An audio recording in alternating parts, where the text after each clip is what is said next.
உயிரை எடுக்கிறது வலிமையானதா, உயிரை கொடுப்பது வலிமையானதான்னு கேட்டால், உயிரை கொடுக்கறது தான் வலிமையான. முத்துக்குமார் வந்து ஒரு மாவீரன். தன் இனத்துக்காக தியாகம் செய்த ஒரு மாவீரன் யாருன்னு கேட்டிங்கன்னா அது முத்துக்குமார். கலைஞரே நீ வின்னர் பட வடிவேலுன்னு சொல்லி முத்துக்குமார் சொல்றாருன்னா, மற்ற கூட்டணி கட்சிகள்லாம் வந்து பார்த்தீங்கன்னா அந்த வின்னர் பட வடிவேலு கிட்ட வந்து கொத்தடிமையாக இருந்தவங்கன்றது தான் உண்மை. முத்துக்குமாருடைய கடிதத்தில் தமிழ் இனத்தோட விரோதின்ற மாதிரி தான் கலைஞரை வந்து சுட்டி காட்டியிருப்பார். அந்த இதில் கலைஞரோட கூட்டணியில் இருந்த கட்சிகள் இருக்காங்கல்ல, அவங்கெல்லாம் வந்து துரோகியாக தான் செயல்பட்டாங்க. ஆட்சியாளர்கள் மத்தியில் பயந்தது உண்மை. ஏன்னா வந்து கலைஞர் நேரடியாக அட்டாக் பண்ணிட்டாரு. பிரபாகரன் வந்து தமிழ்நாட்டில் இருக்கிற தலைவர்கள் யாரெல்லாம் வந்து நமக்கு ஆதரவாக இருப்பாங்கன்னு சொல்லி அவர் நினைச்சாரோ அவங்கெல்லாம் ஆதரவாக இல்லை. எதிரிகள் வாழ்ந்து கொண்டிருக்கிறார்கள் என்பது உண்மை. திமுக ஆட்சியை தான் வந்து எதிரியாக வந்து அவர் சித்தரிச்சிருந்தார். அந்த வகையில் எதிரிகள் கூட வாழ்ந்துட்டு இருக்கிறாங்க. ஆனால் யாரெல்லாம் இவர் நம்பினாரோ அவங்கெல்லாம் வந்து துரோகிகள் தான்.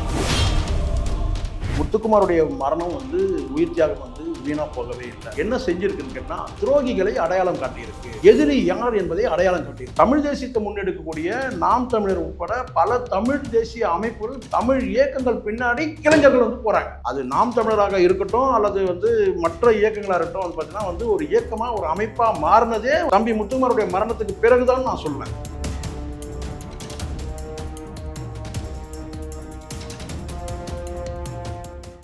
லகரம் நேயர்களுக்கு வணக்கம். இன்றைய சிறப்பு நேர்காணல்ல நம்மளோட இணைஞ்சிருக்கிறாங்க பத்திரிகையாளர் திரு சேகுவரா ஜெய்சங்கர் அவர்கள். வணக்கம் சார். வணக்கம் சார். இப்ப ஈழப்போருக்கு எதிராக ஈழத்தமிழர்களுக்கு ஆதரவாக எத்தனையோ பேர் வந்து குரல் கொடுத்தாங்க. அதுல தன் உயிரையே தியாகம் செய்த திரு முத்துக்குமார் அவர்களை என்றுமே மறக்க முடியாது. இன்று அவருடைய நினைவு நாள். அவரு ஈழத்தமிழர்களுக்கு ஆதரவா போராடின ஒவ்வொரு போராட்டமும் மறக்க முடியாது. அதுல முக்கியமா அவர் இறக்கும் தருவாயிலும் கூட ஒரு துண்டு பிரசுரம் ஒன்றை வந்து விட்டுட்டு தான் போயிருக்கிறாரு. தற்கொலை செய்யறதுக்கு முன்னாடி அந்த அறிக்கையில அவர் என்ன சொல்லியிருந்தாரு அப்படின்னா, அன்பார்ந்த உழைக்கும் தமிழ் மக்களே வணக்கம். வேலைக்கு போகும் அவசரத்தில் இருக்கும் உங்களை இப்படி சந்திக்க நேர்ந்ததற்கு நான் வருந்துகிறேன். ஆனால் வேறு வழியில்லை. என் பெயர் முத்துக்குமார், பத்திரிகையாளர் மற்றும் உதவி இயக்குனர். தற்சமயம் சென்னையில் உள்ள பத்திரிகை ஒன்றில் வேலை செய்து வருகிறேன்.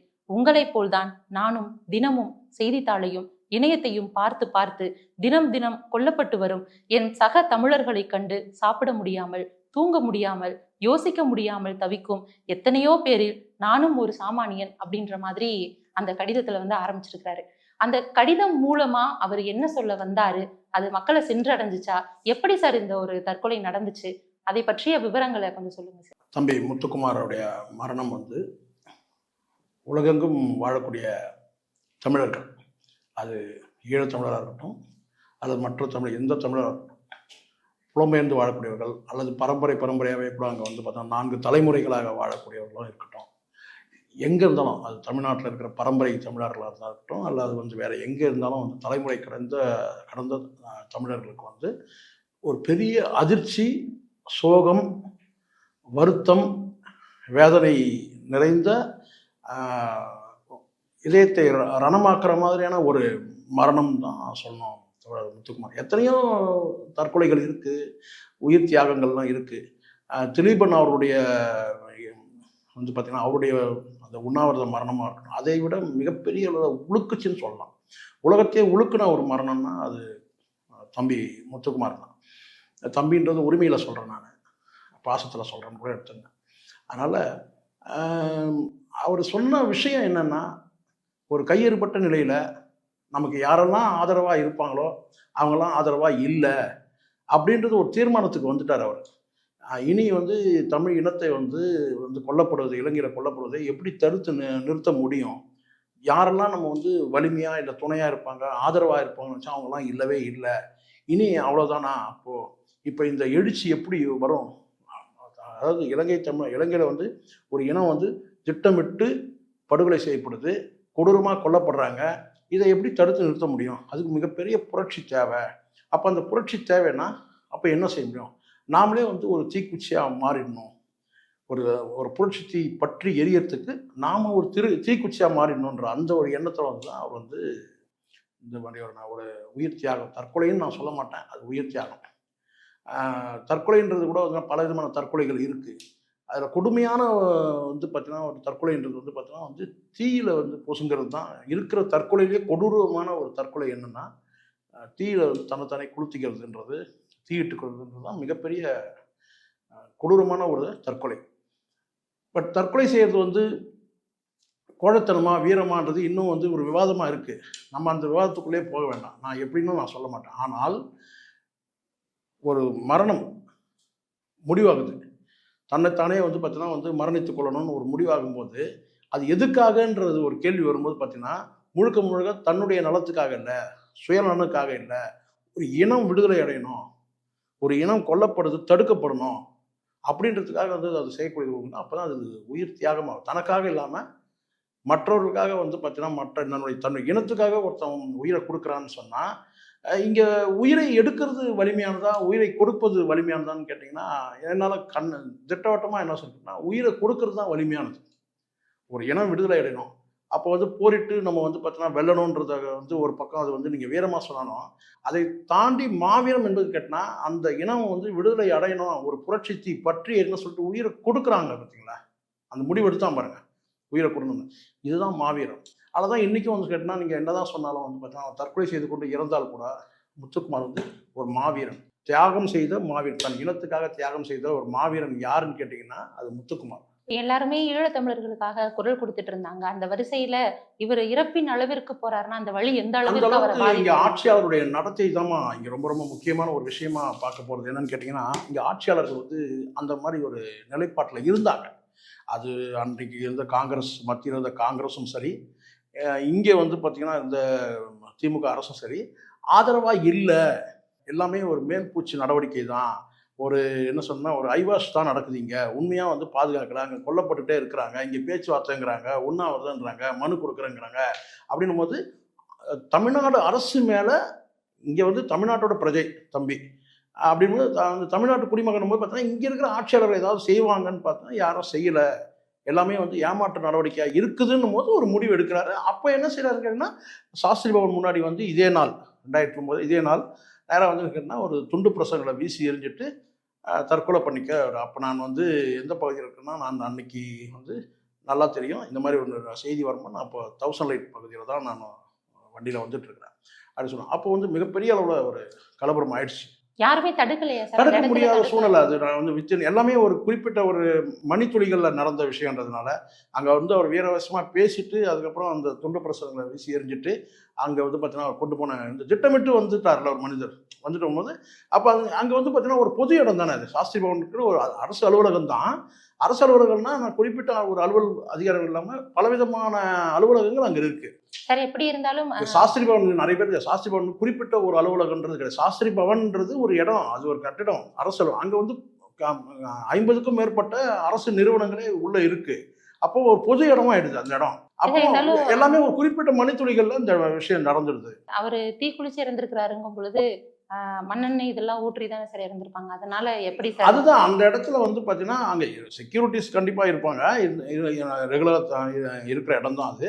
ஆனால் காவல்துறை அதிகாரிகள் வந்து அங்கே அவர் பேசிட்டு அவர் எந்த மாதிரி ஒரு முடிவில் இருக்கிறாருன்றது வந்து பார்த்தீங்கன்னா ஏதோ பேசுகிறாங்க, ஏதோ கத்துறாங்க, கூச்சலிடுறாங்க. ஏன்னா அது பாஸ்போர்ட் நிறுவனம் வழங்கக்கூடிய நிறுவனம் உட்பட பல நிறுவனங்கள் அது உள்ளே இருக்குது, அரசு துறை நிறுவனங்கள் இருக்குது. அப்போ அந்த இடத்துல திடீர்னு வந்து ஒரு முடிவு எடுத்து பண்ணும்போது யாரும் எதிர்பாராத ஒரு சூழல் தானே. அப்போ உடனடியாக ஓடி போய் தடுக்கிற அளவுக்கு அங்கே வந்து பார்த்தீங்கன்னா ஒரு அச்சவனர்கள் கூட ஒதுங்கி இருந்திருக்கலாம். ஆனால் அதுக்கப்புறம் காவல்துறை அதிகாரிகள் வந்து அவர் அணைச்சி அதுக்கப்புறம் வந்து பார்த்தீங்கன்னா அப்பவும் அவர் பேசக்கூடிய நிலையில் தான் இருந்தார்.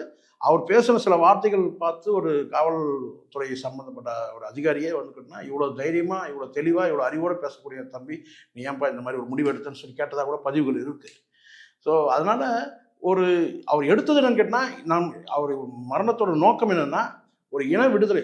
நம்ம தமிழ் இனம் வந்து பார்த்தீங்கன்னா தொடர்ந்து வந்து அழிக்கப்படுது, அது வந்து பார்த்தீங்கன்னா காப்பாற்றப்படணும் அப்படின்ற ஒரு எண்ணம் வரும்போது கேட்டால் நம்மளுடைய உடலையே ஒரு ஆயுதம் ஆக்கிடணும், ஒரு கருவி ஆக்கிடணும்.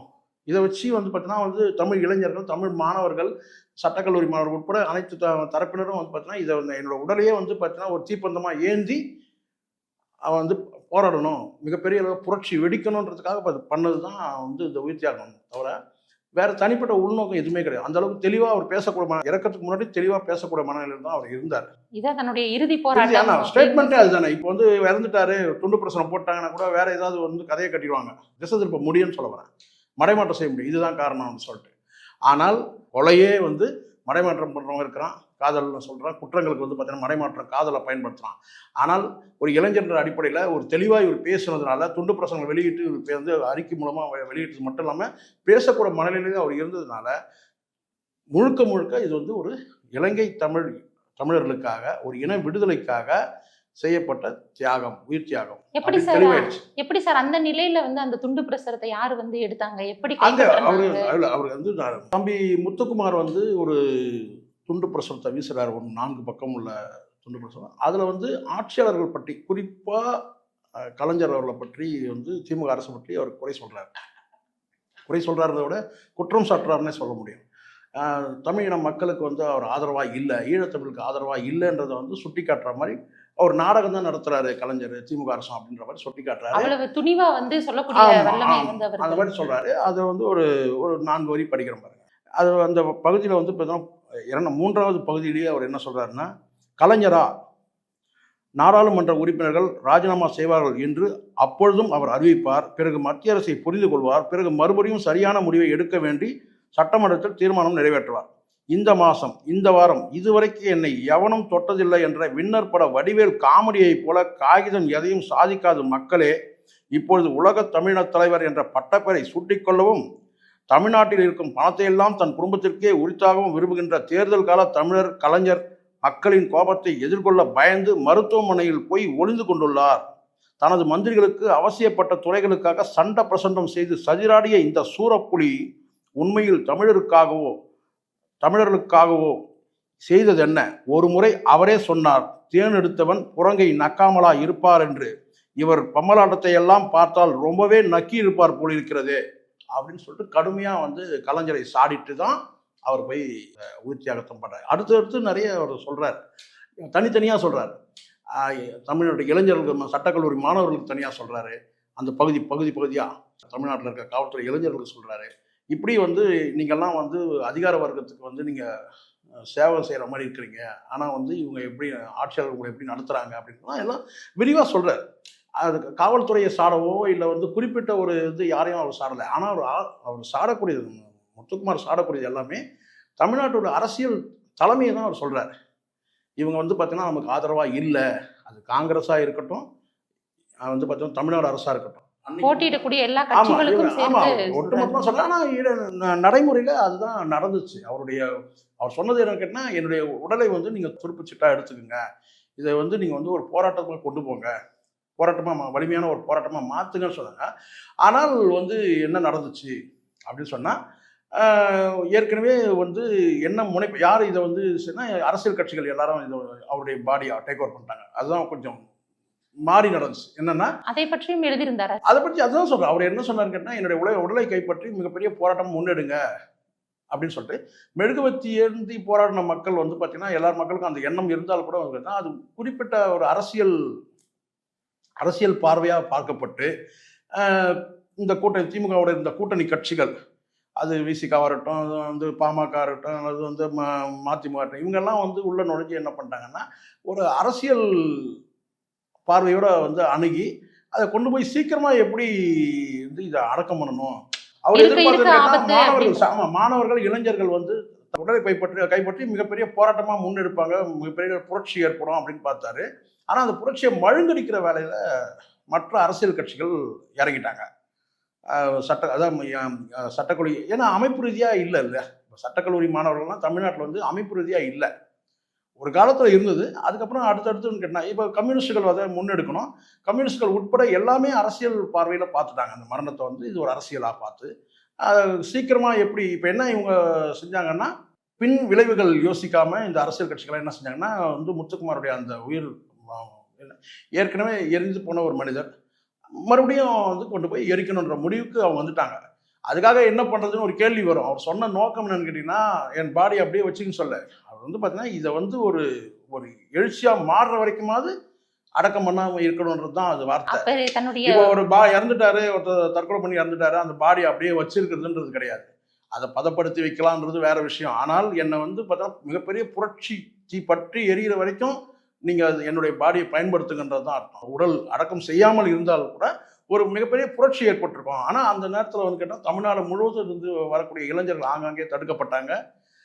முழுக்க முழுக்க வந்து திமுக அரசு சார்ந்த கூட்டணி கட்சிகள் இவங்கெல்லாம் வந்து கேட்டிங்கன்னா விரைவில் முத்துக்குமாருடைய பாடியை அடக்கம் பண்ணிடணுன்ற அந்த நோக்கத்தோட செயல்பட்டாங்கன்றது தான் உண்மை. இப்ப திரு முத்துக்குமார் அவர்கள் வந்து தன்னுடைய உடலை ஆயுதமா பயன்படுத்திய பிறகும் கூட, தான் இறந்த பிறகும் கூட தன்னுடைய உடல் வந்து அதன் மூலமா ஒரு புரட்சி ஏற்படணும்னாரு. ஆனால் வந்து பார்த்தீங்கன்னா எதிர்பார்த்த அளவுக்கு அங்க புரட்சி ஏற்படாத அளவுக்கு தடுத்தது. ஆனால் நிச்சயமா இளைஞர்கள், சட்டக்கல்லூரி மாணவர்களாக இருக்கட்டும், அது அனைத்து தரப்பு மாணவர்கள், இளைஞர்கள் எல்லாம் வெகுண்டு எழுந்தாங்கன்னு வச்சுக்கோங்க, அது எல்லா துறையும் சேர்ந்து.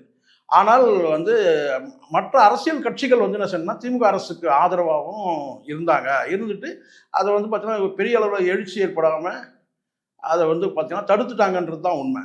குறிப்பிட்ட ஒரு கட்சியை மட்டும் சொல்றதை விட கேட்டால் அன்னைக்கு இருந்த எல்லா கட்சியும், கூட்டணி கட்சிகள் எல்லாமே வந்து கேட்டால் இதை வந்து ஒரு பெரிதுபடுத்தாம இதை வந்து முடிக்கணும். ஏன்னா வந்து கலைஞர் அவர்களுக்கு முதலமைச்சராக இருந்தார், அவருடைய மனசு நோகக்கூடாது அவர் அப்படின்ற அந்த எண்ணத்துல தான் வந்து என்னன்னா இதை வந்து இங்க தமிழ்நாட்டில் வந்து அமைதியை கட்டுடும்ன்ற மாதிரிலாம் ஒரு பிரகடனம் பண்ணி புரட்சி ஏற்படாத அளவுக்கு தடுத்ததுல பெரும் பங்கு பார்த்தீங்கன்னா அந்த கூட்டணி கட்சிகள் இருக்கு. இப்படி கொந்தளிச்சிட்டு இருக்க நிலையில ஆட்சியாளர்கள் மத்தியில வந்து எந்த மாதிரியான அதிர்வலைகள்லாம் வந்து இது ஒரு பயந்தது உண்மை. அந்த காலகட்டத்தில் வந்து பயந்தது உண்மை. என்னன்னா மிகப்பெரிய அளவுல வந்து ஏன்னா வந்து நேரடியா வந்து தம்பி வந்து முத்துக்குமார் வந்து கலைஞர் நேரடியாக அட்டாக் பண்ணிட்டார். அந்த நேரத்தில் அப்படி சொல்வதற்காக வேறு யாரும் அந்த அளவுக்கு துணிச்சலோட இல்ல. அவர் கேட்டா அவர் வாழ்க்கையை திறந்துட்டாரு, வாழ்க்கையை முடிக்கணுன்ற முடிவு வந்துட்டார்ல தம்பி. அப்படி இருக்கும்போது கேட்டீங்கன்னா கலைஞரை நேரடியாக அட்டாக் பண்றாரு. அதுதான் அந்த வார்த்தைகள் பிரயோகம். அதனால தான் நான் முழுசா இதை படித்தேன். அப்படின்னு அப்போ வந்து கேட்டிங்கன்னா இதை அரசு வந்து எப்படி கையாண்டுன்னு கேட்டிங்கன்னா வந்து இப்போ நம்ம கூட்டணி கட்சி இருக்கிற தலைவர்கள்ட்ட அழைச்சி பேசி இதை சுமூகமான முறையில் எதுவும் பெரிய அளவில் வந்து எழுச்சி ஏற்பட்டுறக்கூடாத அளவுக்கு இதை தடுக்கணுன்றதுல மத்திய அரசு அப்போ வந்து மத்திய அரசு காங்கிரஸ் போது பார்த்தீங்கன்னா காங்கிரஸ் அங்கம் வகித்த அரசு தான் திமுக போது பார்த்தீங்கன்னா இவங்கெல்லாம் கூட்டணியெலாம் அங்கம் வச்சிருக்காங்க. தவிர இவங்கெல்லாம் வந்து கிட்டத்தட்ட அவர் கலைஞரே விண்ணர் பட வடிவேல்னு சொல்லி முத்துக்குமார் சொல்கிறாருன்னா மற்ற கூட்டணி கட்சிகள்லாம் வந்து பார்த்தீங்கன்னா அந்த விண்ணர் பட வடிவேலு கிட்ட வந்து கொத்தடிமையாக இருந்தவங்கன்றது தான் உண்மை. இதை நான் போகிற போக்கில் அடிச்சு விடல, கிண்டலுக்காக சொல்ல, வேதனையோடு தான் வெளிப்படுத்துகிறேன். கலைஞரே விண்ணர் பட வடிவேலுன்னு சொல்லி முத்துக்குமார் சொல்லியிருக்கிறாருன்னா அந்த விண்ணர் பட வடிவேல் கூட இருப்பாங்களே, இந்த காமெடிலாம் இருப்பாங்கல்ல, சில பேர் இருப்பாங்க இல்லையா, ஒரு 4-5 பேர் இருப்பாங்க பாருங்க, அந்த மாதிரி தான் கூட்டணி கட்சி தலைவர்லாம் இருந்து இதை வந்து பல இடங்களில் பதிவு பண்ணியிருப்பார். இயக்குனர் ராம் அவர்கள் வந்து சொல்லியிருப்பார், உண்மையாக நேர்மையாக அவர் சொல்லியிருப்பார் என்ன நடந்தது அப்படின்றது அவருடைய பதிவில் இருக்குது, நீங்கள் போய் பார்த்துக்கலாம். இப்போ முத்துக்குமாருடைய கடிதத்தில் பார்த்தீங்கன்னா வந்து கிட்டத்தட்ட தமிழ் இனத்தோட விரோதின்ற மாதிரி தான் கலைஞரை வந்து சுட்டி காட்டியிருப்பார். அந்த இதில் கிட்டத்தட்ட அப்படி தான் இருக்கும் அந்த வரி. தமிழ் இனத்துக்கு வந்து விரோதமாக செயல்பட்டாங்க. என்ன கேட்டால் வந்து கலைஞரோட கூட்டணியில் இருந்த கட்சிகள் இருக்காங்கல்ல, அவங்கெல்லாம் வந்து துரோகியாக தான் செயல்பட்டாங்க. இந்த விஷயத்தில் பொறுத்த வரைக்கும் நான் சொல்கிறது இந்த முத்துக்குமாருடைய அவர் எண்ணத்தை வந்து அந்த துண்டு பிரசுரத்தில் பிரதிபலிச்சார் இல்லையா, அந்த பிரதிபலித்தபடி அவர் என்ன சொன்னாரோ அதை மாதிரி செய்யலை அப்படின்றதுல வந்து பார்த்தீங்கன்னா கிட்டத்தட்ட வந்து அது ஒரு வகையான முத்துக்குமாருக்கு செய்த துரோகம் தான். அது வந்து திமுக வந்து பார்த்தீங்கன்னா திமுகவோட கூட்டணியில் இருந்த கட்சி தலைவர்கள் அதை பண்ணாங்க அப்படின்னு சொன்னால். என்ன ஒரு வியாபார சங்க தலைவர் இருக்கிற வெள்ளையன் வந்து பார்த்தீங்கன்னா ஓரளவுக்கு முன்னெடுத்தார். அது வந்து பார்த்தீங்கன்னா அந்த குளத்தூர் பகுதியில் எந்த பக்கம் ஊர்வலம் போகணுன்றதை வந்து பார்த்தீங்கன்னா அவர் முன்னெடுத்தார். ஆனால் அவர் எல்லாமே வந்து பார்த்தீங்கன்னா முத்துக்குமாருக்கு ஆதரவாக இருந்தவங்க எல்லாருமே ஓரம் கட்டப்பட்டதை நீங்கள் பார்த்துருப்பீங்க. அந்த டைமில் வந்து பார்த்தீங்கன்னா வெள்ளையன் வந்து ஒரு வியாபார சங்க தலைவராக இருந்தாலும் அவர் வந்து பொது வாழ்க்கையில் ரொம்ப தீவிரமாக இருந்தார். ஆனால் அவர் வந்து இந்த முத்துக்குமார் இருந்தது கூட பார்த்தீங்கன்னா ஊர்வலத்தை எந்த பகுதியில் கொண்டு போனால் கடை வழியாக கொண்டு போகணும், வியாபாரிகள் இருக்கிற அந்த பகுதிக்கு கொண்டு போகணும்னு தான் சொன்னாங்க. ஆனால் அதையும் வந்து பார்த்தீங்கன்னா விசிகா மடைமாற்றம் பண்ணதாக தான் தகவல் பதிவு செய்யப்பட்டிருக்கு. வன்னியரசு தலையீட்டில் வந்து நமக்கு வந்திருந்த இளைஞர்கள் வந்து பார்த்தீங்கன்னா கொஞ்சம் உணர்ச்சிவசப்பட்டிருந்தாங்க. அப்போ அவங்க மேலே சில தாக்குதல் நடந்துச்சு அப்படின்றதும் பதிவு செய்யப்பட்டிருக்கு. ஒரே ஒரு விஷயம் வந்து உண்மை, யாரெல்லாம் வந்து வந்து விரும்பினாரோ, இப்படி கூட நான் சொல்கிறேன், கொஞ்சம் கஷ்டமாக இருக்கும் கேட்குறதுக்கு. பிரபாகரன் வந்து தமிழ்நாட்டில் இருக்கிற தலைவர்கள் யாரெல்லாம் வந்து நமக்கு ஆதரவாக இருப்பாங்கன்னு சொல்லி அவர் நினைச்சாரோ, நான் சொல்கிறது எம்ஜிஆரை தவிர்த்துட்டு சொல்கிறேன். எம்ஜிஆர் ஒருத்தரை விட்டுருங்க. எம்ஜிஆர் வந்து எந்த சூழ்நிலையும் வந்து பார்த்திங்கன்னா விடுதலை புலிகளுக்கோ ஈழத்தமிழர்களுக்கோ வந்து பார்த்திங்கன்னா எதிராக இல்லவே இல்லை. இன்னும் சொல்லப்போனால் பிரபாகரனுக்கு ஆதரவாக இருந்தவர் தான் எம்ஜிஆர். எம்ஜிஆரை தவிர்த்துட்டு தமிழ்நாட்டு தலைவர் யாரெல்லாம் இவர் நம்பினாரோ அன்னைக்கு தினத்துக்கு, முத்துக்குமார் இறந்த தினத்து அன்னைக்கும் நான் சொல்கிறேன், அன்னைக்கும் சேர்த்தே சொல்கிறேன், யாரெல்லாம் ஆதரவாக இருப்பாங்கன்னு நினச்சாங்களோ அவங்கெல்லாம் ஆதரவாக இல்லை. அதே மாதிரி தம்பி முத்துக்குமாரும் வந்து பார்த்தீங்கன்னா இறக்கிறதுக்கு முன்னாடி இந்த துண்டு பிரசுரம் மூலமாக வெளியிட்டு வீசி எறிஞ்சிட்டு வந்து பார்த்தீங்கன்னா உயிர் தியாகம் பண்ணாரோ, அவர் யாரெல்லாம் வந்து பார்த்தீங்கன்னா வந்து தன்னுடைய உடலை வந்து ஒரு ஆயுதமாக கைப்பற்றி மிகப்பெரிய புரட்சியில் ஈடுபடுவாங்க, அவர் யாரெல்லாம் நினைச்சாரோ அவங்கெல்லாம் அந்த மாதிரி இல்லை. ஆமாம், அதனால விரோதிகளும் ப்ளஸ் வந்து பார்த்தீங்கன்னா துரோகியும் சேர்ந்து முடிச்சு வச்சுட்டாங்க. ஏற்கனவே எரிந்து போன ஒரு மனிதரை மறுபடியும் வந்து தீயிட்டு வந்து எரிச்சாங்க, அடக்கம் பண்ணாங்க, அவ்வளோதான். திரு முத்துக்குமார் அவர்களுடைய மரணத்திற்கு பிறகு அவருக்கு அரசு மரியாதை செலுத்துச்சா? என்னெல்லாம் சார் நடந்துச்சு? இல்லை, அரசு மரியாதை இல்லை, அரசு பாதுகாப்பு தான் சொல்லணும். அரசு மரியாதைலாம் தராது எப்பவுமே இந்த மாதிரி விஷயங்களுக்கெல்லாம். ஆனால் வந்து அரசு பாதுகாப்பு தான் தந்துச்சுன்னு சொல்லலாம். பெரிய அளவில் போலீஸ் பாதுகாப்புலாம் போட்டு மிகப்பெரிய அளவில் எழுச்சி வராமல் தடுக்கப்பட்டது. ஒரு இறுக்கமான ஒரு தமிழ்நாடு முழுவதும் ஒரு இறுக்கமான ஒரு சூழல் இருந்ததுலாம் உண்மை. வெளியூர்லேருந்து வரக்கூடிய இளைஞர்கள்லாம் தடுக்கப்பட்டாங்க அப்படின்றது உண்மை. மிகப்பெரிய வந்து எழுச்சி ஏற்படாமல் தடுக்கப்பட்டது. ஆனால் ஒரு விஷயம் மட்டும் நான் நடந்ததா என் பார்வையில் நான் பதிவு பண்ணுறேன். இந்த கடந்த காலத்தில் இருந்து இன்றைய தேதி வரையில் கூட நான் பார்க்கும்போது அரசியல் பார்வைகள் கொஞ்சம் நான் வேறு திசையில் கொஞ்சம் பார்ப்பேன். நான் பகிர்ந்து பார்ப்பேன், ஒரு நியாயமான பார்வையில் பார்ப்பேன். எதிரிகள் வாழ்ந்து கொண்டிருக்கிறார்கள் என்பது உண்மை. ஆட்சியாளர்கள், அது வந்து பார்த்தீங்கன்னா வந்து முத்துக்குமார் குறிப்பிட்ட மாதிரி வந்து கேட்டிங்கன்னா வந்து அன்றைக்கி தேதி முத்துக்குமார் இந்த துண்டு பிரசம் தூக்கி எறியும் போது பார்த்தா திமுக ஆட்சியை தான் வந்து எதிரியாக வந்து அவர் சித்தரிச்சிருந்தார். அந்த இதில் அந்த வகையில் எதிரிகள் கூட வாழ்ந்துட்டு இருக்கிறாங்க. ஆனால் யாரெல்லாம் இவர் நம்பினாரோ, இந்த இந்த நம்மளோட உயிரை வந்து பார்த்தீங்கன்னா உடலை வந்து ஒரு ஆயுதமாக பயன்படுத்தி ஒரு புரட்சி ஏற்படும், இவங்கெல்லாம் செய்வாங்க, முன்னெடுத்து செல்வாங்கன்னு நினைச்சார் இல்லையா, அவங்கெல்லாம் வந்து துரோகிகள். அந்த துரோகிகள் வந்து வீழ்த்தப்பட்டாங்கன்னு வேணா நான் என்னால் சொல்ல முடியும். அந்த வகையில் வந்து பார்த்தீங்கன்னா இன்றைக்கும் திமுக வந்து ஆட்சியில் இருக்குது. அவங்க எதிரியாக இருந்தாலும் வந்து பார்த்தா வாழ்ந்துட்டு தான் இருக்கிறாங்க, இன்றைக்கும் ஆட்சியில் இருக்கிறாங்க. ஆனால் துரோகிகள் வந்து பார்த்தீங்கன்னா வந்து அரசியல் அடையாளத்தை வந்து இழந்துட்டாங்க அப்படின்ற வேணா சொல்ல முடியும். ஏன்னா மிகப்பெரிய அளவில் எழுச்சியாக பெறக்கூடிய கட்சிகள் மதிமுக இருக்கட்டும், வந்து பார்த்தீங்கன்னா அவங்க வந்து கழுதை தெரிஞ்சு கட்டெருமுன்னு சொல்லுவாங்க இல்லையா, அந்த மாதிரி தான் ஆயிடுச்சு. ஆனால் வைகோ அவர்கள்லாம் மிகப்பெரிய வந்து பார்த்தீங்கன்னா அது முன்னெடுத்து இருக்கணும். இந்த முத்துக்குமாரோடைய அந்த உயிர் தியாகத்தை எடுத்து செல்லலைன்னு வச்சுக்கோங்களேன். நாளடைவில் அவங்க வந்து அது பெருசாக கூட அது அந்த தேதியை கூட அவங்க அனுஷ்டிக்கிறது இல்லை, ஒரு சம்பிரதாய நிகழ்ச்சியாக. அதே விசிகாவும் வந்து பார்த்தீங்கன்னா 2011, இவர் 2009 இருக்கிறார். 2011 வந்து விடுதலை சிறுத்தைகள் ஆண்டுன்னு அறிவித்தார் 2011. பட் 2009 வந்து இவங்களுடைய வந்து விசிகாவோட நிலைப்பாடு வந்து முத்துக்குமாருடைய அந்த மரணத்தில் வந்து பார்த்தீங்கன்னா கடுமையாக விமர்சிக்கப்பட்டது. வன்னியரசு அவர்களும் வந்து பார்த்தீங்கன்னா வந்து அவர் அந்த ஊர்வலத்தில் நடந்து கொண்ட விதமெல்லாம் வந்து பதிவில் இருக்குது. பலருடைய பதிவுகளில் வந்து இன்றைக்கும் நம்ம இணையத்தில் போய் பார்க்க முடியும். அந்த ஊர்வலத்தில் இருக்கிற சில பேரை வந்து அவர் ஊர்வலத்தில் அவர் நடந்து கொண்ட முறைகள் வந்து மிகப்பெரிய ஒரு எழுச்சி ஏற்படாமல் திசை மாற்றம் பண்ணுறது, அந்த ஊர்வலத்தை மடைமாற்றம் செய்கிறது, அந்த மாதிரியெல்லாம் சில பதிவுகள் இருக்குது, நம்ம பார்க்குறோம். இளைஞர்கள் எடுத்து பார்த்துக்கலாம் அதை. அந்த வகையில் வந்து பார்த்தீங்கன்னா 2011 விடுதலை சிறுத்தைகள் ஆண்டுன்றது வந்து பார்த்தீங்கன்னா வந்து இன்னைக்கு 2021 கூட முடிஞ்சிடுச்சு, சரிங்களா? இப்போ அவங்க ஒரு சீட்டு 2 சீட்டு கேட்குற நிலைமையில் தான் இருக்காங்க. மிகப்பெரிய வந்து வளர்ச்சி அடையல. இன்னும் சொல்லப்போனால் பட்டியல் வகுப்பு சார்ந்த பல மக்கள் வந்து திருமாவளவன் நோக்கி நகர்ந்தாங்க. அவங்கெல்லாம் வந்து மறுபடியும் வந்து பேக் வாங்கிட்டாங்க அப்படின்றதான். அப்போ அந்த கட்சியை வந்து பார்த்தீங்கன்னா பெரிய அளவு கட்சியிலும் அவர் வாயாலே வந்து சொல்லக்கூடிய சூழ்நிலை வந்துச்சு. நாங்கள் சிறிய கட்சி, நாங்கள் சின்ன கட்சின்னு சொல்லி பல இடங்கள்ல அவரே சொல்லுவாங்க. அப்போ பெரிய வளர்ச்சியை நோக்கி நகரல. கலைஞர் காலத்துக்கு பிறகு, ஜெயலலிதா காலத்துக்கு பிறகு வந்து பார்த்தீங்கன்னா அடுத்த நிலையில் இவங்க வந்திருக்கணும். ஸோ இவங்களும் வரல. அடுத்தது பாட்டாளி மக்கள் கட்சி. பாட்டாளி மக்கள் கட்சியோட நிலைமையும் வந்து பார்த்தீங்கன்னா சரிவாயிடுச்சு.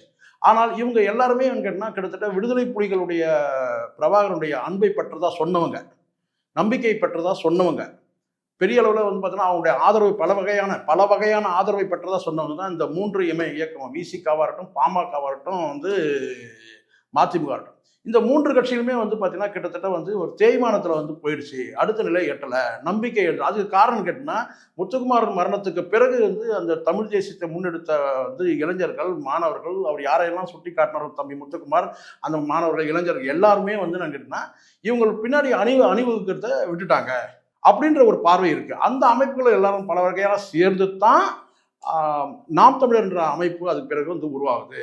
நாம் தமிழர் சீமான் மீது வந்து அபரிதமான ஒரு நம்பிக்கையை வச்சு அவரோட நம்ம பயணிக்கலாம். ஒரு காலகட்டத்தில் தேவிகா இளைஞர்கள் என்றால் வந்து விசிகா வந்து கட்சி, அதாவது சாதி பாரபட்சம் இல்லாமல் வந்து ஓடினாங்க.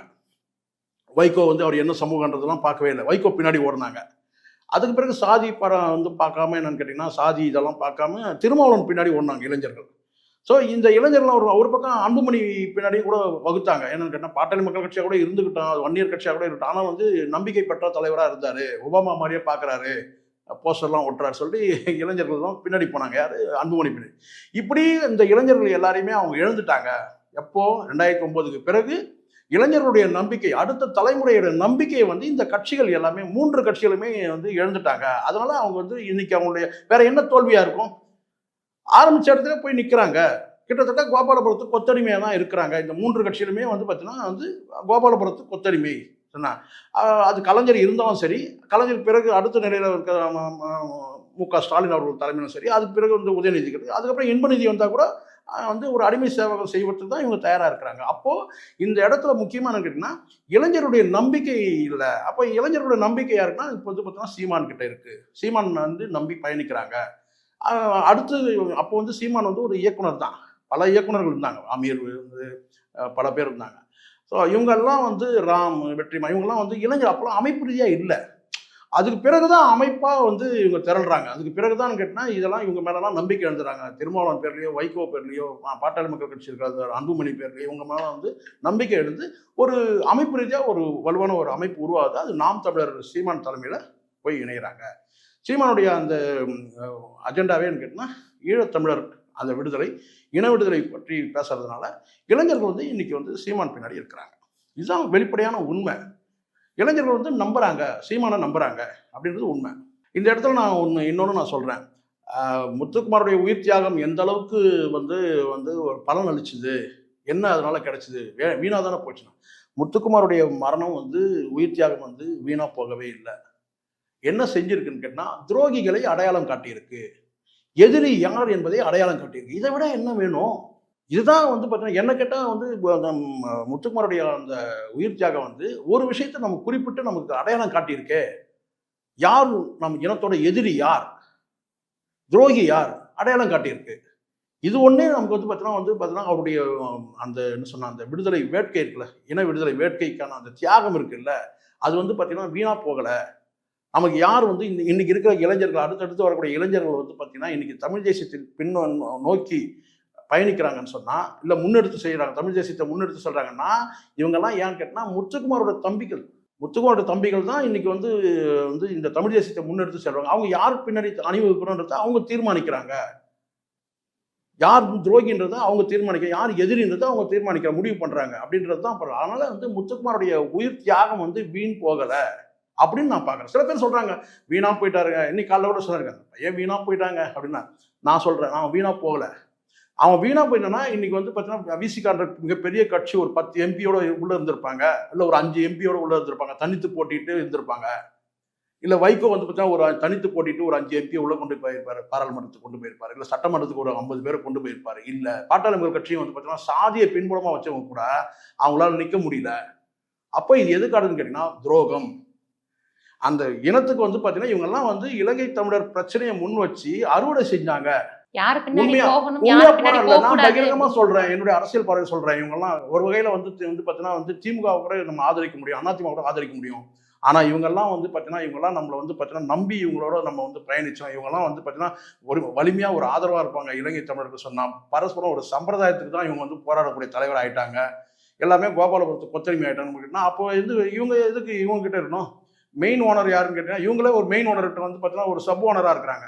சரிங்களா? மெயின் ஓனர்கிட்ட ஒரு பணியாளராக தானே இருக்கிறாங்க. முக்கியமான ஒரு முதலாளி கிட்ட இவங்க ஒரு பணியாளர் மாதிரி இருக்கிறாங்க. இவங்க கிட்ட எதுக்கு அடிமையாக? அதுக்கு அங்கேயே அடிமையாக இருந்துட்டு போயிடலாமே. எப்படியும் அடிமை தான் வாழ்க்கைன்னு ஆயிடுச்சுன்னா அங்கே அடிமையாக இருக்கலாமே.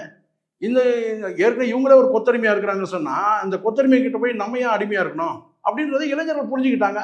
அதனால தான் விசிகாவை நோக்கி பயணிக்கல, மதிமுகவை நோக்கி பயணிக்கல, பாட்டாளி மக்கள் கட்சியை நோக்கி பயணிக்கல. அதனால என்ன சொன்னா இப்போ இவங்க எதிர்பார்க்கிற தலைமை வந்து நம்பிக்கைக்குரிய தலைமை, ஒரு மாற்றம் வேணும், நம்பிக்கைக்குரிய தலைமை வந்து கேட்டீங்கன்னா நாம் தமிழரை நோக்கி பயணிக்கிறாங்க. எது சரி எது தவறுன்றது அவங்களுக்கு தெரியும் அப்படின்றது தான் பார்வை. சரியான தலைமை வந்து பார்த்தீங்கன்னா ஒரு அமைப்பு ரீதியான தலைமை வந்து பார்த்தீங்கன்னா நாம் தமிழர்களுக்கான ஒரு கட்சி வேணும், தமிழ் தேசியத்தை முன்னெடுக்கிற ஒரு அமைப்புகள் வேணும் அப்படின்ற போது கேட்டீங்கன்னா பல அமைப்புகள் இன்னைக்கு உருவாயிடுச்சு. இன்னொன்று நான் சொல்றேன் உங்களுக்கு, தம்பி முத்துக்குமார் மரணத்துக்கு பிறகு தமிழர் தன்னுரிமை பேசக்கூடிய பல இயக்கங்கள் வந்து பார்த்தீங்கன்னா வந்து முன்னாடிலாம் வந்து வெறும் லெட்டர் பேடோட இருக்கும். தமிழருடைய அந்த முன்னுரிமையை பற்றி பேசக்கூடிய, தமிழ் தேசியத்தை பற்றி பேசக்கூடிய பல இயக்கங்கள் வந்து இன்னைக்கு வந்து வெளிப்படையாக பேச வந்திருக்கிறாங்க. முன்னாடி ஒரு இயக்கமாக இருப்பாங்க, ஒரு லெட்டர் பேடோட இருக்கும். நான் வந்து ஒரு இடத்துல ஒரு கூடிய 4 பேர் பேசிப்போம். ஆனால் இன்னைக்கு வந்து பார்த்தீங்கன்னா பொதுவெளியிலேயே வந்து பார்த்தீங்கன்னா வந்து தமிழ் தேசியத்தை பற்றி முன்மொழியக்கூடிய பல இயக்கங்கள் வந்து இன்னைக்கு வந்ததே வந்து பார்த்தீங்கன்னா தம்பி முத்துக்குமாரோட உயிர் தியாகத்துக்கு பிறகுதான், 2009க்கு பிறகுதான், 2010க்கு பிறகுதான். அது நாம் தமிழராக இருக்கட்டும் அல்லது மற்ற இயக்கங்களாக இருக்கட்டும் பார்த்தீங்கன்னா ஒரு இயக்கமாக ஒரு அமைப்பாக மாறினதே தம்பி முத்துக்குமாருடைய மரணத்துக்கு பிறகுதான் நான் சொல்வேன். அவருடைய மரணம் ஆமா மிக அழுத்தமா அழுத்தமா அந்த அளவுக்கு பதிவாயிடுச்சுன்னு கேட்டா வெளிப்படையா பார்த்தீங்கன்னா தமிழர் தன்னுடைய அரசியல் எதிரி யாரு, துரோகி யாருன்றதை தெரிஞ்சுக்கிட்டாங்க. எதிர்பார்த்த மாற்றத்தை விட எதிர்பார்க்காத பல திருப்பங்களா இருக்கு. அதனால முத்துக்குமாரோட உயிர் தியாகம் வீண் போகல. பல பேர் அப்படி நினைக்கிறாங்க, வீண் போகல. இதுதான் மாற்றங்கள். நான் சொன்னதுதான். இன்னைக்கு பார்த்தீங்கன்னா இந்த கூட்டணி கட்சியில கிட்டத்தட்ட ஐக்கியம் ஆயிட்ட மாதிரி. ஏன் இன்னும் சொல்ல போனா ஒரு திமுகவோட இன்னொரு அணியா தான் இருக்கிறாங்க. திமுக பல அணிகள் உண்டு, அதிமுக பல அணிகள் உண்டு. அந்த மாதிரி அணியா தான் மாறிட்டாங்க இவங்கெல்லாம், 1 சீட்டு 2 சீட்டுக்காக சொல்லிட்டு. அப்போ பார்த்தீங்கன்னா முத்துக்குமாருடைய மரணம் தியாகம் நமக்கு அடையாளம் காட்டியிருக்கு. இதெல்லாம் அடிமை கூட்டம், நம்ம எதிரியோட இவங்கெல்லாம் அடிமையா இருக்கிறவங்க. அடிமை இருக்கவங்ககிட்ட நம்ம என்ன சாதிக்க முடியும்? நம்ம விடுதலை எப்படி அடைய முடியும்? நமக்காக எப்படி அவன் போராடுவான்? அவனுக்கு சோத்துக்காக அவன் போராடிட்டு இருக்கான், அவன் வயிற்ற கழுவத்துக்கு அங்கே போராடிட்டு இருக்கிறான் இல்லையா? அப்படி இருக்கும்போது பார்த்தீங்கன்னா ஒரு ஜமீன்தார்கிட்ட எப்படி ஒரு வயிற்றுக்காக ஏழைக்கு பாடையை போராடுவாங்க, அந்த மாதிரி தான் அவன் இருக்கிறான். அப்போ நம்ம பார்த்தீங்கன்னா விடுதலை வேட்கையோடு இருக்கிற நம்ம எப்படி போய் அவங்ககிட்ட போய் நம்ம போய் அவன் பின்னாடி போக முடியும்? அந்த அடிமை பின்னாடி போக முடியும் அப்படின்னு தீர்மானம் பண்ணிட்டு தான் இன்னைக்கு பார்த்தீங்கன்னா தமிழ் தேசியத்தை முன்னெடுக்கக்கூடிய நாம் தமிழர் உட்பட பல தமிழ் தேசிய அமைப்புகள், தமிழ் இயக்கங்கள் பின்னாடி இளைஞர்கள் போறாங்க. இவ புரியுதுங்களா? அப்போ தம்பி முத்துக்குமாருடைய மரணம் எந்த வகையிலையும் தோல்வி இல்லை. அந்த உயிர் தியாகம் பார்த்தீங்கன்னா வீண் போகலை அப்படின்றது தான் நமக்கு எடுத்துக்காட்டுது. இதை தெளிவாக புரிஞ்சுக்கணும், அந்த பார்வை இருக்கணும். இன்னைக்கு நாம் தமிழர் சீமான் இருக்கிறாரு அப்படின்னு சொன்னா, இப்போ நான் இந்த இடத்துல ஒரு விஷயத்த நான் பதிவு பண்றேன். நாம் தமிழர்ல பார்த்தீங்கன்னா இங்க சீமான் வாழ்கன்னு சொல்ற அந்த தம்பிகள் பார்த்தீங்கன்னா நல்லா கவனமா புரிஞ்சுக்கணும். அந்த இடத்துல யாருக்குன்னா நாம் தமிழர் இயக்கம் வளரணும், நாம் தமிழர் சீமான் வாழ்ன்னு சொல்றேன். அப்போ இப்போ நான் இந்த இடத்துல இந்த காணொலி பார்க்குற அத்தனை பேருக்கும், நாம் தமிழர் தம்பிகள் உட்பட அத்தனை பேருக்கும் நான் சொல்லிக்கிட்டேன்னா, இந்த திராவிட இயக்க லாபிக்கள் மிகப்பெரிய லாபியா இருக்கு. இந்த அதிமுக இருக்கட்டும், திமுக இருக்கட்டும், அதை சார்ந்த கட்சிகளாக இருக்கட்டும், இவங்கெல்லாம் வேற வேற கட்சி பேர் ஒன்றா வச்சுக்கலாமே தவிர, பாட்டாளி மக்கள் கட்சி, விடுதலை சிறுத்தைகள் கட்சி, மதிமுக, இன்னொன்று கம்யூனிஸ்டுகள் கூட பார்த்தீங்கன்னா கிட்டத்தட்ட போயாச்சு. கம்யூனிஸ்ட் ஜீவா காலத்து கம்யூனிஸ்டாக இப்போ கிடையாது. எல்லாம் பார்த்தீங்கன்னா அவங்களும் அடிமை ஆயிட்டாங்க. ஆனால் இவங்க எல்லாருமே பார்த்தீங்கன்னா ஏதோ ஒரு கட்டத்தில் பார்த்தீங்கன்னா சாதியாலோ அல்லது வேற ஏதோன்னு ஒரு வகையில் பார்த்தீங்கன்னா திமுக இயக்கத்தில், திராவிட இயக்கங்கள் சொல்கிறேன், அது அதிமுக திமுக ரெண்டுமே இருக்கு. திராவிட இயக்கங்கள் பார்த்தீங்கன்னா அது மிகப்பெரிய லாபி. அது தமிழ்நாட்டை பொறுத்த வரைக்கும் அவங்க எளிதில் ஈஸியாக அவங்க இவங்களை எல்லாரையும் வீழ்த்திடுவாங்க. ஏதாவது வகையில் டிவைட் பண்ணிடுவாங்க, ரெண்டாக உடைச்சிடுவாங்க. இல்லை அவங்கள ஏதாவது ஒன்று பேசி, இல்லை பணத்தாலேயோ இல்லை வேற ஏதோ ஒரு வகையில் பார்த்தீங்கன்னா அவங்கள பார்த்தீங்கன்னா வழக்குகள் போட்டு கூட அச்சுறுத்தி கூட இழுத்து வளைச்சிடுவாங்க, டிவைட் பண்ணிடுவாங்க ஈஸியா. அதுக்கு எந்த சூழ்நிலையும் போகக்கூடாது அப்படின்றது தான் என்னுடைய பார்வை. இப்போ நாம் தமிழர்ல நீங்க கேட்கலாம், நாம் தமிழர்ல பார்த்தீங்கன்னா அது மாதிரி பண்ணணும். அதுதான் இந்த இடத்துல தான் ரொம்ப எச்சரிக்கையா இருக்கணும். எங்கெல்லாம் நாம் தமிழர்ல இருக்கிற என்னுடைய பார்வை தான் நான் பதிவு பண்ணேன். நான் நாம் தமிழர்ல உறுப்பினரோ அல்லது இயக்கத்தை சார்ந்தவனோ கிடையாது. ஆனால் நான் தமிழ் தேசியத்தை விரும்புறேன், நேசிக்கிறேன்னு சொன்னா அந்த இடத்துல பார்த்தீங்கன்னா நான் ஆதரவா இருக்கேன். நான் தான் ஆதரவா இருக்கேன். சரிங்களா? அவங்க ஒன்றும் ஆதரவு என்கிட்ட கேட்கல. ஆனால் நான் சொல்றது கேட்டீங்கன்னா, எந்த இடத்துல இந்த நாம் தமிழ்லேயே கூட சொல்றேன், ஈஸியா பிளவுபடுத்திடுவாங்க இல்லை உடைச்சிருவாங்கன்னா, எங்க யார் பார்த்தீங்கன்னா சீமான் வாழ்கன்னு சொல்லலையோ, இல்லை வேற யாரையோ ஒருத்தர் வாழ்கன்னு சொல்றான்னு சொன்னா, நாம் தமிழர் கட்சியிலே வேற ஒருத்தர் யாரோ ஒருத்தர் பார்த்தீங்கன்னா சீமானை சொல்லாம வேற ஒருத்தர் வாழ்கன்னு ஒருத்தர் சொல்றான்னா அவன் தான் உடைப்பான். பிளவு உண்டாக்குறது தான். இங்க பார்த்தீங்கன்னா சீமான் வாழ்கன்னு சொன்னா நாம் தமிழர் வளர்கன்னு சொல்லணும். சீமான் வாழ்க, நாம் தமிழர் வளர்க. இதை தாண்டி இன்னொரு இடத்துல பார்த்தீங்கன்னா இன்னொருத்தனை பார்த்தீங்கன்னா அவன் இயக்கத்தில் ஒருத்தர் முன்னோடியா இருக்கட்டும், பின்னோடியா இருக்கட்டும், அவன் எவனா இருக்கட்டும், அவனை வாழ்கன்னு சொன்னான்னா அவன் கட்சியை உடைக்க போறான்னு அர்த்தம், திமுகவோட லாபின்னு அர்த்தம். அவன் இது நான் சொல்றேன், என்னுடைய பார்வையை நான் சொல்றேன். அதனால நானே சொல்றேன், சேகோரா ஆதரவா இருக்கிறாரு, பேசுறாரு, 2 வார்த்தை பேசுறாரு. சரிங்களா? நாளைக்கு என்னுடைய நிலைப்பாடு பார்த்தீங்கன்னா நான் தமிழ் தேசியத்தை யாரும் வீரியமா முன்னெடுக்கிறாங்களோ அவங்க பின்னாடி பயணிக்கிறவன். சரிங்களா? இன்னும் சொல்ல நேரடியாக நான் சொல்றேன், திமுகவும் சேர்த்து நான் திமுகவும் இணைச்சே நான் சொல்றேன். நான் முழுக்க பார்த்தீங்கன்னா ஆரியத்துக்கும் இந்துத்துவாவுக்கும் நான் எதிரானவன் டிக்ளேர் பண்ணி தான் சொல்றேன். இன்னைக்கு திமுகவும் இல்லை நாம் தமிழர் இணைந்து பார்த்தீங்கன்னா பிஜேபிக்கு எதிராக இருந்தாங்கன்னா நான் அந்த பக்கம் நான் நிற்பேன். நான் சொல்றது புரியுதுங்களா? அதனால நான் என்ன சொல்ல வரேன்னா, நேருக்கு நேர் ஒரே வார்த்தை தான் நான் சொல்றேன். என்னுடைய நிலைப்பாடுன்றது வேற. இந்த இடத்துல சேகோரை நல்லா பேசலாம், சேகோரை வாழ்கன்னு சொன்னா அங்கதான் பிளவு. என்னையும் சேர்த்தே சொல்றேன். நான் பேசணும்னா நீ அதை பேசுறத நீ அறிவுல ஏத்திட்டு நீ கடந்து போற. என்ன கருத்துக்களோ அந்த கருத்துக்களை கருத்துக்களை மட்டும் ஏத்துக்கணும். என்ன நீ விவாதிக்கும் வாழ்கன்னு சொன்னா என் கருத்து வாழ்கன்னு வேணா சொல்லலாம். என்ன வாழ்கன்னு நீ சொன்னு கேட்டா அது பார்த்தீங்கன்னா அது நாம் தமிழுக்கு சீமானம் செய்யற துரோகம். சீமான் ஒரு மீண்டும் மறுபடியும் ஏற்கனவே சொல்லியிருக்கிறேன், மனிதநேயமும் அன்பும் அறிவும் சேர்ந்த ஒரு கலவை சீமான். முழுக்க முழுக்க தமிழ் தேசிய கூட்டமைப்பு, தமிழ் தேசியத்தை பத்தி பேசக்கூடிய ஒரு கட்சி வளரணுன்றது இன்னைக்கு இந்த அளவுக்கு பேசப்படுதுன்னா அது முத்துக்குமாரால் தான். அதுல எந்த சந்தேகம் வேணாம். இன்னைக்கு தமிழ் தேசம் தமிழர் முன்னுரிமை அப்படின்னு பேசக்கூடிய தமிழ் தேசியத்தை பத்தி பார்த்தீங்கன்னா வலிமையா போராடக்கூடிய பார்த்தீங்கன்னா ஒரு இயக்கங்கள் உருவாகுது கேட்டா அதுக்கு விதையா இருந்தவன் தான் ஒரு தீக்குச்சியா இருந்தவன் தான் முத்துக்குமார். சரிங்களா? இன்னைக்கு நாம் தமிழ்ன்ற ஒரு அமைப்பு உருவாகிறதுக்கு பார்த்தீங்கன்னா விதை போடுறது முத்துக்குமார், தம்பி முத்துக்குமார். சரிங்களா? அதனால என்னன்னா வருங்கால தமிழர்கள், தமிழ் இளைஞர்கள் எல்லாருமே ஒட்டுமொத்தம் கேட்டா நீங்க தமிழ் தேசியத்தை முன்னெடுத்து செல்லுங்க. சரிங்களா? அங்க பார்த்தீங்கன்னா குறிப்பிட்ட ஒரு ஒற்றை தலைமை இருக்கணும். இந்த இரட்டை தலைமை 2 பேர் 3 பேர் வாழ்கன்னு சொன்னாலே பிரச்சனை ஆயிடுச்சுன்னு அர்த்தம். பிரச்சனை வரும், ஆட்டோமேட்டிக்கா பிளவுபடுது. திமுக பார்த்தீங்கன்னா அதை ரொம்ப எளிதாக செய்யக்கூடியது. கடந்த காலத்தில் பல பேரை செஞ்சிருக்கிறாங்க. கூப்பிட்டு பார்த்தீங்கன்னா ஆப்ரேஷன் பண்ணி விட்டுருவாங்க. இப்படி இந்த தெருநாய்கள்லாம் எப்படி அப்படி சொல்றேன்னு நினைக்காதீங்க. நாயினா கேவலம் கிடையாது. இந்த தெருநாய்கள்லாம் நான் கேட்டீங்கன்னா ஒன்று பார்த்தீங்கன்னா இப்போ கொல்லக்கூடாது. நாய்கள்லாம் கொல்றது தவறு. அதுவும் ஒரு உயிரின. அதை கூப்பிட்டு கருத்தடை ஆப்ரேஷன் பண்ணி விட்டுருவான், ஒரு இன்ஜெக்ஷனை போட்டு விட்டுருவான். அப்புறம் அது இனவர்த்தி செய்யாது இல்லையா? அது மாதிரி தான் இன்னைக்கு பார்த்தீங்கன்னா திமுக இருக்க கட்சிகள்லாம் கிட்டத்தட்ட அப்படிதான் இருக்கு. கிட்டத்தட்ட அப்படிதான் இருக்குது கூட்டணி கட்சிகள். ஆனால் நம்ம அந்த மாதிரியான ஒரு நிலைப்பாட்டை நம்ம இருக்கக்கூடாது. நம்ம பார்த்தீங்கன்னா வீரியமுள்ள தம்பிகளா இருக்கணும். வன்முறையை நாடக்கூடிய தம்பிகள் இருக்கக்கூடாது. வன்முறையை கையில் எடுக்கக்கூடாது. வன்முறையை ஆயுதமாக்கக்கூடாது. அப்போ முழுக்க கேட்டால் இங்கே புரட்சி பேசணும், தமிழர் உரிமையை பேசணும், இன விடுதலை பற்றி பேசணும். அப்படி பேசக்கூடிய வெறும் வார்த்தைகள் பேசி மக்களை பார்த்தீங்கன்னா ஒரு இயக்கமாக அமைப்பாக திரளணுன்றது தான் தம்பி முத்துக்குமாரோட எண்ணம். அந்த எண்ணம் நிறைவேறணும்னு என்னுடைய விருப்பம். ஈழத்தமிழர்களுக்கு ஆதரவா போராடின தோழர் முத்துக்குமார் அவர்களுடைய புகழ் இன்றைக்குமே அழியாம இருக்கும். திரு முத்துக்குமார் அவர்களை பற்றி பல்வேறு விஷயங்களை எங்களோட பகிர்ந்து கொண்டமைக்கு நன்றி சார். நன்றி.